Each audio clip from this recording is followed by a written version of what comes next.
السلام علیکم بچے، کیسے ہیں سب لوگ؟ اکثر سب ٹھیک ہوں گے۔ آج ہم 9th کلاس کی فزکس ٹیک کی اردو میڈیم والوں کے لیے سٹارٹ کریں گے چیپٹر 1، طبعی مقداریں اور ان کی پیمائش۔ اچھا، طبعی مقداریں بچے ان مقداروں کو بولتے ہیں جن کو ہم معلوم کر سکیں، جن کی ہم کہہ لیں کہ کیلکولیشن کر سکیں۔ تو اگر ایسی مقداریں جن کو ہم معلوم کر سکتے ہیں، اور پھر دوسرے اگلے اس چیپٹر میں پڑھیں گے کہ ان کو معلوم کرنے کے کون کون سے طریقے ہیں، ہم کون سے آلات کے ذریعے ان کو معلوم کر سکتے ہیں۔ تو یہاں بھی دیکھیں گے کہ ایسی کون سی مقداریں ہیں جن کو ہم معلوم کر سکتے ہیں، ان مقداروں کو ہم طبعی مقداریں کہتے ہیں۔ اور اگر ان کو معلوم کر سکتے ہیں تو ان کے لیے کون سے ہم لوگ کو آلات کو استعمال کریں گے ان کی پیمائش کے لیے۔ یہ آپ کے پاس نہ صرف اور صرف ایک انٹروڈکشن ہے، یہ ایک تعارف ہے اس چیپٹر کا۔ کہتے ہیں ہم لوگ نا ایک طبعی دنیا میں رہ رہے ہیں۔ طبعی دنیا میں رہنے کا مطلب کہتے ہیں کہ ہمارے ارد گرد بہت سارے جو کام ہیں، واقعات ہیں، مظاہر ہیں، وہ آٹومیٹیکلی ہو رہے ہوتے ہیں۔ جیسے ہم سورج کو دیکھتے ہیں، ہم چاند ستارے ہم دیکھتے ہیں، بارش ہو رہی ہے، پودے مطلب پودے ارد گرد دیکھتے ہیں، ان کی نشوما دیکھتے ہیں، بہت ساری ایسی چیزیں، بارش ہو رہی ہے، ہوائیں چل رہی ہیں، چاند رات کو روز نکل رہا ہوتا ہے، سورج نکل رہا ہوتا ہے۔ تو یہ سارے کے سارے جب مظاہر، یہ سارے واقعات جب انسان دیکھتا ہے نا، تو اس میں ایک تجسس پیدا ہوتا ہے کہ وہ سوچے سمجھے کہ ہمارے پاس جو سورج ہے وہ کس طرح سے روز صبح سورج ہمارے پاس نکلتا ہے، روز ہمیشہ چاند ہمیشہ ہمارے پاس نکلتا ہے، اسی طرح سے وہ رات کو آسمان پہ ستارے دیکھتا ہے، اسی طرح سے وہ دیکھتا ہے کہ ہمارے پاس مطلب وہ بادلوں کو حرکت کرتا دیکھتا ہے، وہ سورج کو دیکھتا ہے، وہ چاند کو دیکھتا ہے، وہ بارش کا ہونا دیکھتا ہے، ستارے دیکھتا ہے، رینبو اکثر وہ آسمان کے اوپر دیکھ رہا ہوتا ہے جو 7 کلر نظر آ رہے ہوتے ہیں، بجلی چمکتی ہے، مطلب وہ دیکھتا ہے کہ ہمارے پاس سورج جو ہے چاند زمین، ہماری زمین سورج کے گرد گھوم رہی ہوتی ہے، اسی طرح سے جو چاند ہے وہ ہماری زمین کے گرد گھومتا ہے، جس کی وجہ سے ہمیں چاند نظر بھی آتا ہے۔ اسی طرح سے جو بارش کے قطرے ہیں وہ ہمیشہ نیچے کی طرف ہی کیوں آتے ہیں، مطلب اور اکثر وہ ہمارے پاس رینبو اس طرح سے آسمان میں، اور رینبو اس طرح سے آپ کو کلرز نظر آ رہے ہوتے ہیں، یا ہوا جو ہے وہ ایک سمت میں چل رہی ہوتی ہے۔ تو یہ سارے ایسی چیزیں، یہ سارے ایسے واقعات ہیں، یہ مظاہر ہیں جو وہ اپنے ارد گرد دیکھ رہا ہوتا ہے۔ تجسس تحریک حاصل کرتا ہے، مطلب اس میں تجسس پیدا ہوتا ہے کہ وہ سوچے کہ ایسا کیوں ہو رہا ہے، کیوں ہمارے پاس بارش کے قطرے ہمیشہ نیچے ہی گرتے ہیں، کس خاص سمت میں ہوا کیوں چلتی ہے۔ تو اس ساری چیزوں کے وہ تلاش میں اپنے آپ کو مگن کر لیتے ہیں۔ کہتے ہیں وہ ان ساری چیزوں کو بغور دیکھتا ہے، وہ دیکھتا ہے کہ بارش کے قطرے ہمیشہ نیچے کی طرف گرتے ہیں، جو سورج ہے وہ ہمیشہ صبح کے ٹائم نکلتا ہے، چاند ہمیشہ رات کے وقت نکلتا ہے۔ تو وہ ان مظاہر کا بغور وہ مشاہدہ کرتا ہے۔ جب وہ مشاہدہ کرتا ہے، مشاہدہ کا مطلب ہے وہ ان کو دیکھتا ہے، پھر وہ کیا کرتا ہے، پھر وہ ان سے ریلیٹڈ نا دلائل اکٹھے کرنا شروع کرتا ہے، پھر ان کے سے ریلیٹڈ تجربے کرنا شروع کرتا ہے کہ اگر ایسا ہو رہا ہے تو کیوں ہو رہا ہے۔ پہلے وہ دلائل سوچتا ہے کیوں ہو رہا ہے، پھر وہ جب اس کو دلائل تھوڑے اکٹھے ہو جاتے ہیں، پھر اس کی بنیاد کے اوپر نا وہ مختلف تجربے کرنا شروع کرتے ہیں۔ جب وہ تجربے کرنا شروع کرتا ہے تو وہ اس کی تجربات کی بنیاد کے اوپر نا وہ وجوہات معلوم کرنے کی کوشش کرتا ہے، مطلب ایسا ہو رہا ہے تو کیوں ہو رہا ہے۔ تو وہ مطلب ارد گرد جو بھی دیکھتا ہے نا اس کو معلوم کرنے کی کوشش کر رہا ہوتا ہے۔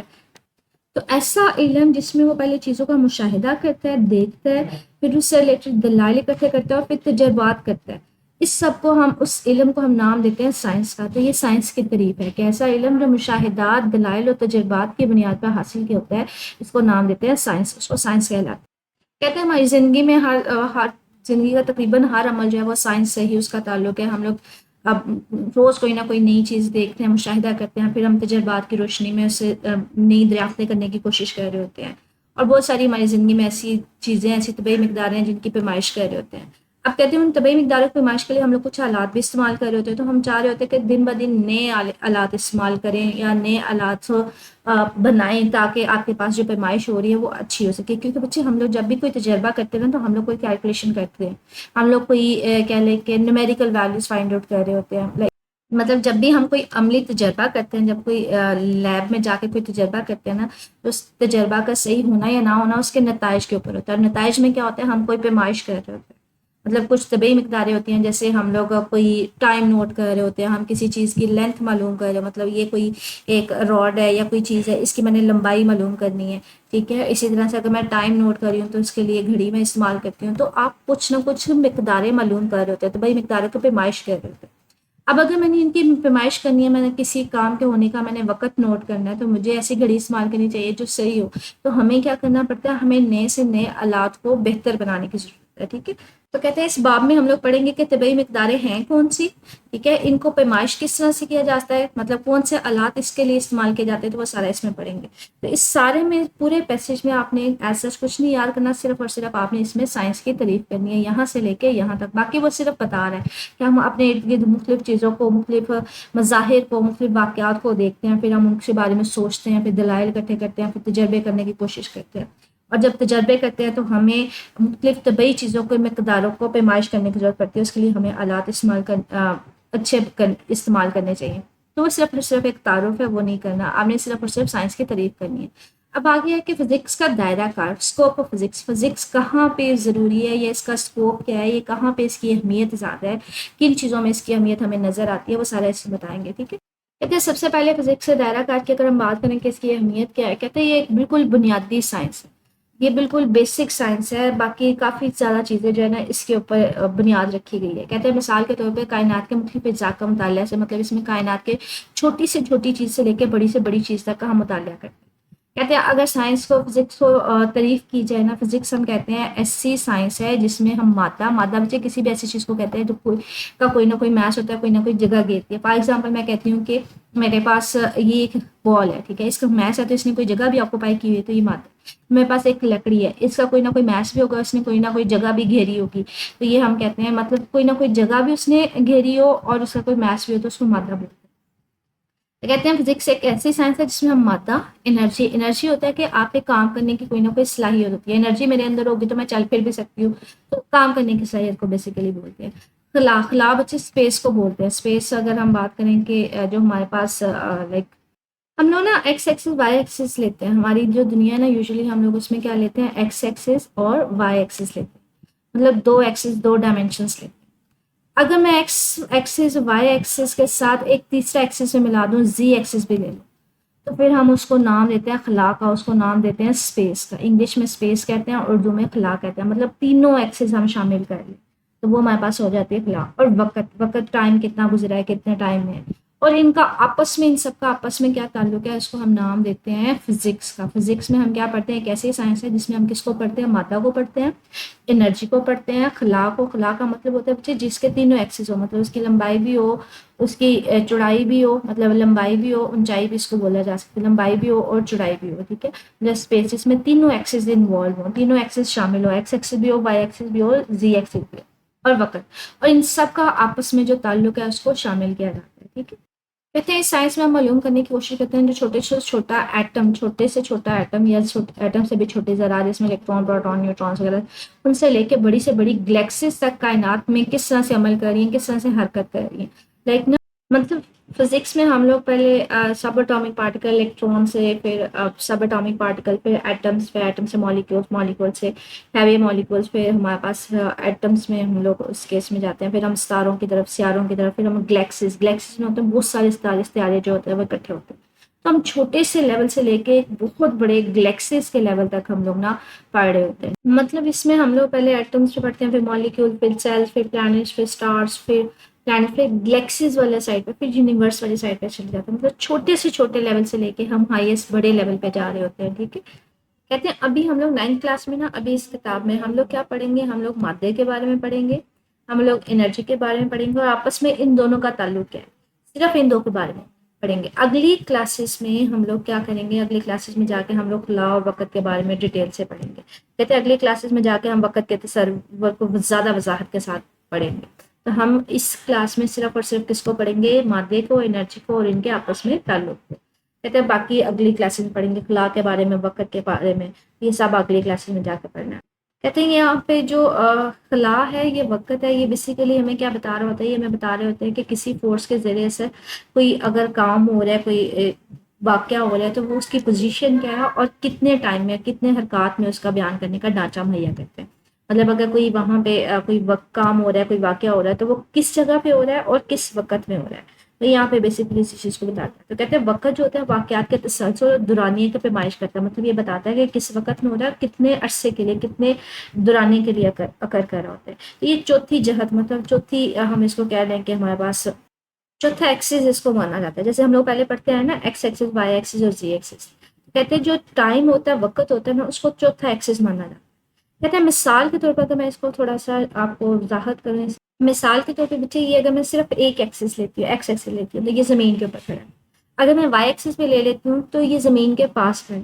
اگر میں زی ایکسس پہ لیتی ہوں اس کا پورا باکس لے لیتی ہوں، مثلا اس کی کہہ لیں اونچائی بھی لے لیتی ہوں، اس کی لمبائی بھی لے لیتی ہوں، اس کی چوڑائی بھی لے لیتی ہوں، تو میں اس کو بتاؤں گی کہ یہ کمرے کے درمیان میں کہاں کھڑا ہے، ایکس ایکسس سے کتنا دور ہے، وائی ایکسس سے اور زی ایکسس سے.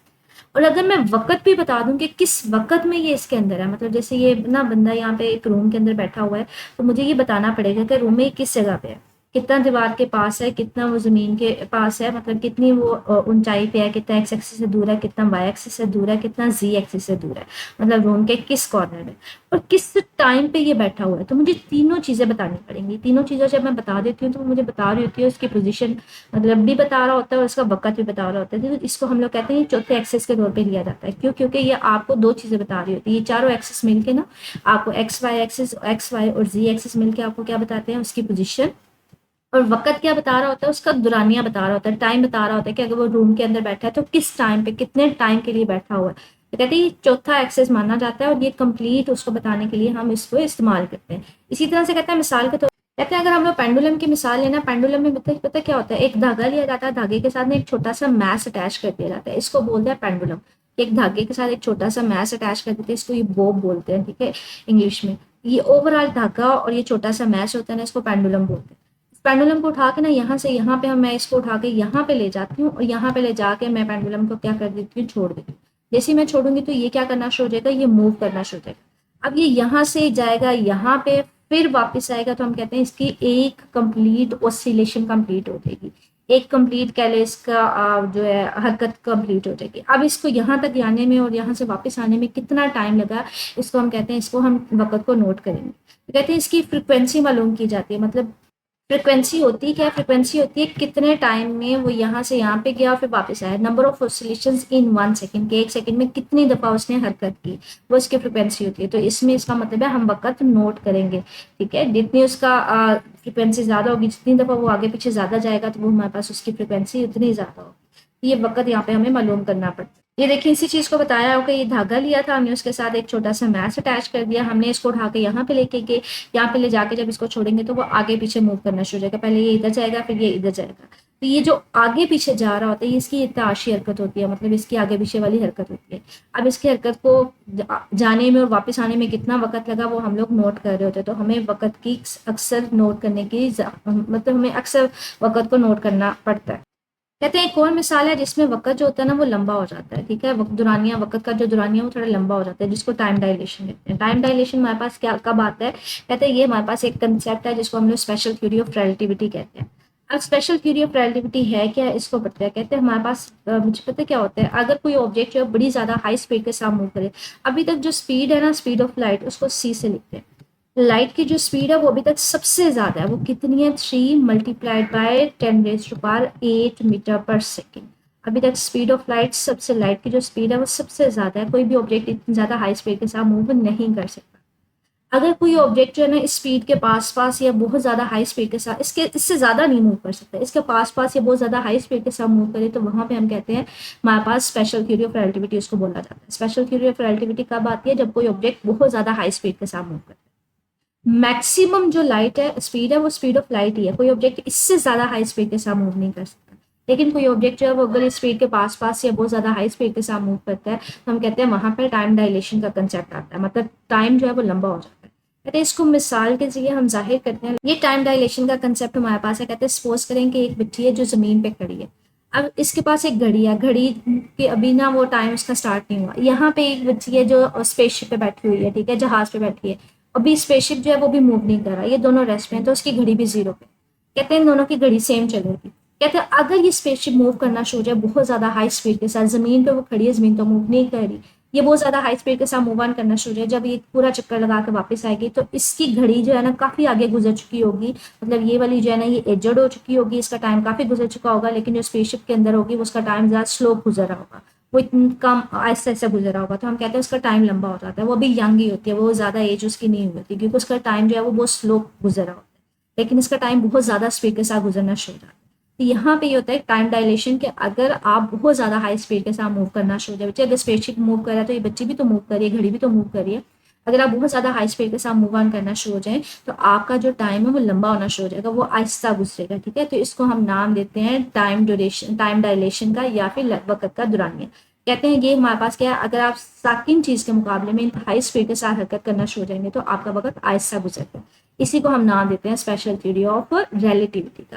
کہتے ہیں یہ جو ہمارے پاس کنسیپٹ ہے کہ وقت آہستہ گزر ہے، وہ ہمارے پاس کہہ لیں کہ تیزی سے گزر ہے، کہتے ہیں یہ ہمارے پاس حتمی مقداریں نہیں ہیں، بلکہ یہ کیا ہے، نسبتی ہیں. نسبتی کا مطلب ہے یہ ڈپینڈ کریں گی، ان کا کہہ لیں کہ ڈپینڈنس ہوگی، مطلب انحصار ہوگا کہ کیا آپ حرکت کر رہے ہیں یا نہیں کر رہے. جیسے میں نے آپ کو یہ مثال کے سے بتایا ہے کہ اگر یہ دونوں حرکت نہیں کر رہی تھی، ان دونوں ریسٹ پہ تھی، تو ان دونوں کی گھڑی ایک جیسی چل رہی تھی. لیکن اگر یہ حرکت کرنا شروع ہو جائے گی تو یہ اسپیس شپ بہت زیادہ ہائی اسپیڈ کے ساتھ جائے گا، جب واپس آئے گا تو اس کی گھڑی کا ٹائم آہستہ ہو جاتا ہے، اس کا ٹائم آہستہ گزرتا ہے. تو یہ نسبتی مقدار ہیں، کیا آپ حرکت کر رہے ہیں یا نہیں کر رہے. تو کہتے ہیں یہ ہمارے پاس بیسیکلی دونوں جو ہے ڈپینڈ کرتی ہیں کہ گریوٹی کے اوپر ان کا انحصار ہوتا ہے، اور دوسرا اسپیڈ کے اوپر ہوتا ہے کہ اسپیڈ اگر چینج کم زیادہ ہوگی یا ریسٹ پہ مطلب حرکت نہیں کر رہی ہوگی یا بہت زیادہ اسپیڈ کے ساتھ حرکت کر رہی ہوگی تو یہ مقداریں تبدیل ہونا شروع ہو جائے گی. کہتے ہیں مثال کے طور پہ نا ایک اور ہم مثال دیتے ہیں، جو ایکسپیریمنٹ دیکھا گیا کہ ہمارے پاس کہ کسی ستارے سے نا روشنی آ رہی تھی، ٹھیک ہے، اور اس کو زمین پہ جب دیکھا گیا نا، تو یہ زمین پہ جب کسی آلات کے ذریعے سے معلوم کیا گیا کہ روشنی آ رہی ہے، تو اس کو چیک کیا گیا، انہوں نے دیکھا گیا، ان کو ایکسپیکٹ کیا کہ جو ستارے کی پوزیشن ہوگی نا وہ یہاں پہ ہوگی، اسٹار یہاں پہ کوئی ستارہ ہوگا. لیکن انہوں نے ایکسپیکٹ یہ کیا تھا کہ ایکسپیکٹڈ یا آبزروڈ انہوں نے یہ دیکھا تھا کہ ہمارے پاس ستارہ یہاں پہ ہوگا، اس لیے ہمارے پاس جو لائٹ ہے وہ یہاں پہ آ کے زمین پہ اس پوائنٹ پہ فال کر رہی ہے، مطلب یہاں پہ آ کے گر رہی ہے. لیکن پیچھے وجہ کیا تھی؟ وجہ یہ تھی کہ ہمارے پاس ستارہ بیسیکلی یہاں پہ نہیں تھا، بلکہ وہ یہاں پہ تھا. اس سے جو لائٹ آ رہی تھی نا وہ یہاں پہ بینڈ ہو کے یہ مڑ کے آ رہی. تو جب بھی روشنی کوئی پاس ہمارے پاس کوئی ہیوی سا کوئی بھاری جسم ہونا، تو وہاں پہ جو روشنی ہے وہ تھوڑی مڑ کے آنا شروع ہو جاتی ہے، وہاں پہ بینڈ ہو جاتی ہے. تو یہاں پہ یہ بتا کہ جو ستارے کی جگہ تھی وہ یہاں پہ نہیں تھی، بلکہ ستارے کی جگہ یہاں پہ تھی. اس سے جو روشنی آ رہی تھی وہ سیدھی نہیں گزر رہی تھی، بلکہ وہ گریوٹی کی وجہ سے وہ مڑ گئی تھی.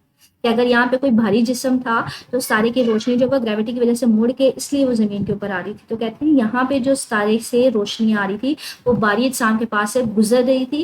وہ کیوں مڑی تھی؟ گریوٹی کی وجہ سے، کیونکہ میں نے کہا کہ آپ کے پاس اس کی اسپیڈ کے اوپر بھی ڈپینڈ کرے گا اور گریوٹی کے اوپر بھی ڈپینڈ کرے گا. اب جو زمین پہ لوگ تھے انہوں نے تو یہ تاثر لگایا تھا کہ جو ستارہ ہے وہ کہیں یہاں پہ موجود ہے، اس لیے وہ سیدھی لائٹ آ رہی ہے. لیکن ستارہ یہاں پہ موجود نہیں تھا، بلکہ ستارہ کی جو ایکچوئل جو صحیح والی جگہ تھی وہ یہاں پہ تھی. اس کی صرف اور صرف یہ تھی کہ روشنی مڑ کے آ رہی تھی. کیوں؟ کیونکہ وہ یہاں پہ بھاری اجسام کی وجہ سے، گریوٹی کی وجہ سے اس کی جو روشنی تھی وہ مڑ گئی تھی، ٹھیک ہے، اس نے اپنا راستہ چینج کر لیا. تو اس کا مطلب ہے جو کسی چیز کی، کسی ستارے کی جو پوزیشن ہے یا وقت ہے، یہ حتمی مقداریں نہیں ہے، بلکہ یہ نسبتی ہے. یہ کس کے اوپر ان کا انحصار ہوگا؟ گریوٹی کے اوپر اور اسپیڈ کے اوپر. تو یہ یہاں پہ جو ہم لوگ آئیڈیا لگا رہے تھے کہ ستارے کی جگہ پوزیشن جو ہے وہ یہاں پہ ہونی چاہیے، وہ یہاں پہ نہیں تھی، وہ یہاں پہ تھی. وہ گریوٹی کی وجہ سے اس کی روشنی جو تھی وہ مڑ کے آ رہی تھی. کہتے ہیں فزکس کی ایک خاص برانچ ہے جس کو ہم نام دیتے ہیں کوانٹم مکینکس کا. کوانٹم مکینکس کہتے ہیں اس برانچ میں نا ہم صرف اور صرف کس کو پڑھتے ہیں؟ ایٹم کو، اور اس کے جو چھوٹے سے چھوٹے ذرات ہیں ان کو پڑھتے ہیں، وہ کس طرح سے بہیو کرتے ہیں. ایٹم میں ہم پڑھتے ہیں نا کہ ایٹم کے سینٹر میں نیوکلس ہوتا ہے جس میں پروٹون اور نیوٹران ہوتے ہیں، اور ہمارے پاس اس کے اراؤنڈ جو ہے وہ نیوکلس کے اراؤنڈ کیا کر رہے ہوتے ہیں؟ الیکٹرون ریوالو کر رہے ہوتے ہیں، گھوم رہے ہوتے ہیں، ٹھیک ہے. تو کہتے ہیں کوانٹم مکینکس میں ہم ان ایٹم کو پڑھنے، جو چھوٹے ذرات ہوتے ہیں ان کو پڑھ رہے ہوتے ہیں، ٹھیک ہے. اسی طرح سے کہتے ہیں فزکس میں ہمارے پاس ہم چھوٹے سے چھوٹے لیول سے لے کے ہم کائنات کے بڑے مظاہر تک ساری چیزوں کو ہم پڑھتے ہیں، ان سے ریلیٹڈ مختلف قوانین کا جائزہ لیتے ہیں، ٹھیک ہے، ان کا اطلاق کس طرح سے کیا جاتا ہے وہ سارا کچھ اس میں پڑھتے ہیں. تو اس سارے پیسیج میں ہم نے بتایا کیا کہ فزکس کی پہلے تو ہم نے تعریف کی ایک بنیادی سائنس ہے جس میں ہم مادہ، انرجی، خلا اور وقت، ان کا آپس میں تعلق، باہمی تعلق پڑھتے ہیں. پھر ہم نے بتایا کہ بیسیکلی اس کتاب میں، اس چیپٹر میں ہم لوگ کیا پڑھیں گے، یا ہائی کلاسز میں ہم کیا پڑھیں گے، کہ اس کلاس میں ہم لوگ صرف مادہ اور انرجی کے بارے میں پڑھیں گے. وقت اور ہمارے پاس جو تیسرا خلا وہ ہم اگلی کلاسز میں پڑھیں گے. آگے فزکس کا ہم نے دیکھا کہ فزکس میں ہمارے پاس کیا ہوتا ہے کہ کس طرح سے یہ چاروں چیزیں آپس میں ایک دوسرے کے ساتھ تعلق رکھتے ہیں. کہ ہم نے پڑھا کہ ہمارے پاس اگر بہت زیادہ اسپیڈ کے ساتھ موو کرنا شروع ہو جائے تو اسپیشل تھیوری آف ریلیٹیوٹی کا کنسیپٹ آ جاتا ہے. پھر ہم نے پڑھا کہ ہمارے پاس جو پوزیشن اور وقت ہے وہ حتمی مقداریں نہیں ہیں، نسبتی ہیں. جیسے وہ ستارے کی ایگزامپل دے رہا ہے کہ ستارے کی مانا گیا تھا کہ کہیں اور وہ اس کی پوزیشن ہوگی، لیکن وہ اس کی پوزیشن یہاں پہ نہیں تھی، بلکہ وہ اس کی پوزیشن یہاں پہ تھی. لیکن اس کی جو روشنی تھی وہ مڑ کے اس لیے آ رہی تھی کیونکہ یہاں پہ گریوٹی کی وجہ سے، بھاری جسم کے پاس سے گزرنے کی وجہ سے آ رہی تھی. تو یہ حتمی مقداریں نہیں ہوتی، بلکہ یہ گریوٹی اور اسپیڈ کے اوپر اس کا انحصار ہوتا ہے. ہے. آگے کوانٹم مکینکس کی چھوٹی سی ڈیفینیشن ہے کہ اس میں ہم صرف چھوٹے چھوٹے مطلب ایٹم اور اس سے چھوٹے ذرات کا مطالعہ کرتے ہیں کہ ان کا رویہ کس طرح سے. تو یہ بیسیکلی اوور آل اس میں دکھا. اچھا ایکسرسائز میں اس سے ریلیٹڈ ایسا کوئی کوشچن نہیں ہے. آپ نے اس والے پیسیج میں صرف اور صرف یہ سائنس کی تعریف کرنی ہے. اس والے پیسیج میں فزکس کے دائرہ کار میں آپ یہ فزکس کی تعریف کر لیجیے گا یہاں سے لے کے یہاں تک, ٹھیک ہے. اس کے علاوہ آپ باقی پڑھ لیجیے گا, باقی آپ کی جو ہے ٹھیک ہے. اور ہمارے پاس اسپیشل تھیوری آف ریلیٹیوٹی کا کنسیپٹ دیکھ لیجیے گا, ٹھیک ہے. Special of theory of relativity ہے کیا کہ ایک وقت کا دورانیہ جو ہے لمبا ہو جاتا ہے ٹائم ڈائلیشن, تو یہاں سے لے کے یہاں تک اس کا آ جائے گا, ٹھیک ہے. میں اگر اس کو ہائی لائٹ بھی کر دوں تو ہمارے پاس کہ اگر کوئی جسم بہت زیادہ ہائی اسپیڈ کے ساتھ موو کرنا شروع ہو جائے تو اس کا جو وقت ہے وہ لمبا ہونا شروع ہو جاتا ہے, دورانیہ لمبا ہونا شروع ہو جاتا ہے. یہ آپ پڑھ لیجیے گا. اس کے علاوہ جو پوزیشن اور وقت ہے یہ حتمی مقداریں نہیں ہیں بلکہ نسبتی ہیں. ان کا انحصار کس کے اوپر ہوتا ہے, گریوٹی کے اوپر اور دوسرا اسپیڈ کے اوپر. پڑھ لیجیے گا. لیکن یہ جو مین میں لائنیں ہائی لائٹ کر رہی ہوں یہ لازمی کیجیے گا کیونکہ یہ علیحدہ سے شارٹ کوشچن بن سکتے ہیں. کہ مطلب آپ سے اسپیشل تھیوری آف ریلیٹیوٹی کے بارے میں پوچھا جا سکتا ہے, کیا ہوتی ہے, اس کے اوپر مختصر نوٹ لکھے ہوں. پھر یہ ایم سی کیو بن سکتا ہے کہ پوزیشن اور وقت کیا حتمی مقداریں ہیں, نسبتی مقداریں ہیں, تیسرا چوتھا آپشن کچھ بھی ہو سکتا ہے. اور وقت اور پوزیشن کا انحصار کس کے اوپر ہوتا ہے, گریوٹی اور اسپیڈ کے اوپر. اور کوئی ایسی مثال جس میں آپ بتا سکیں کہ جو پوزیشن ہے وہ گریوٹی کے اوپر ڈیپینڈ کرتی ہے, اس کے اوپر انحصار ہوتا ہے. تو مثال میں یہ آپ کو بتا رہا ہے کہ مثال کے طور پر جو روشنی آ رہی ہوتی ہے کسی بھی جسم سے, باہری جسم کے پاس جب آپ کے آتی ہے تو وہ مڑ کے آتی ہے آپ کے پاس, سیدھی نہیں گزرتی بلکہ وہ مڑ کے گزرتی ہے, ٹھیک ہے. تو یہ یہاں تک آپ کے پاس آ جائے گا. آگے وہ کوانٹم مکینکس کی علیحدہ سے ڈیفینیشن ہے کہ کوانٹم مکینکس میں ہم ایٹمز اور ان سے چھوٹے جو ذرات ہوتے ہیں ان کا مطالعہ کرتے ہیں. آگے وہ آگے صرف بتا رہا ہے کہ ہم فزکس میں چھوٹی سے چھوٹی چیز سے لے کے بڑی سے بڑی چیز تک کا مطالعہ کرتے ہیں. وہ نہ بھی کیجیے گا, ٹھیک ہے, آپ کی چوائس ہے, ٹھیک ہے, مجھے سے مرضی کا. لیکن یہ جو میں نے لائنیں ہائی لائٹ کی ہیں لازمی کیجیے گا, ٹھیک ہے, کہ وقت اور پوزیشن جو ہے وہ دونوں حتمی مقداریں نہیں ہیں. اچھا وقت کو جو ہے وہ چوتھی جہت بھی سمجھا جاتا ہے, جس کو انگلش میں جو ہے نا چوتھا ایکسس مانا جاتا ہے. تو جیسے ہم لوگ ابھی تک ایکسس اور وائی ایکسس اور زی ایکسس پڑھتے ہیں تو اگر جو ٹائم ہے اس کو چوتھا ایکسس مانا جاتا ہے. تو اس میں یہ ہائی لائٹ میں نے کر دیا, یاد پورا کر لیجیے گا اس کو. سم ٹائم یہ لانگ کوشچن بھی آ جاتا ہے, فزکس کا دائرہ کار کے اوپر تفصیلی نوٹ لکھیں تو اس میں آپ کو سارا لکھنا پڑے گا. اگر ہم لوگ اس کو شارٹ میں دیکھیں تو وہ میں نے آپ کو بتا دیا اس میں چھوٹے چھوٹے شارٹ کوشچنس کون سے بن سکتے ہیں, ایم سی کیوز کون سے بن سکتے ہیں, ٹھیک ہے. اس میں فزکس کی یہ تعریف آپ نے کرنی ہے لازمی, ٹھیک ہے. تو یہ کر لیجیے گا. اگر آپ یہ باقی نہیں بھی کرتے, صرف اور صرف یہی کر لیتے ہیں جو میں نے یہ لائنیں ہائی لائٹ کی ہیں, تو یہ بھی آپ کے اسکوپ کا ایک سب کو ملا کے پورا لانگ کوشچن بن جائے گا, ٹھیک ہے. تو یہ والی لائنیں جو وقت ہے اس کو چوتھی جہت بھی سمجھا جاتا ہے. تو یہ آپ کے پاس آ جائے گا. اس سے مزید کچھ پوچھنا ہو مجھے کمنٹ سیکشن پوچھ لیجیے گا. اوکے, اللہ حافظ.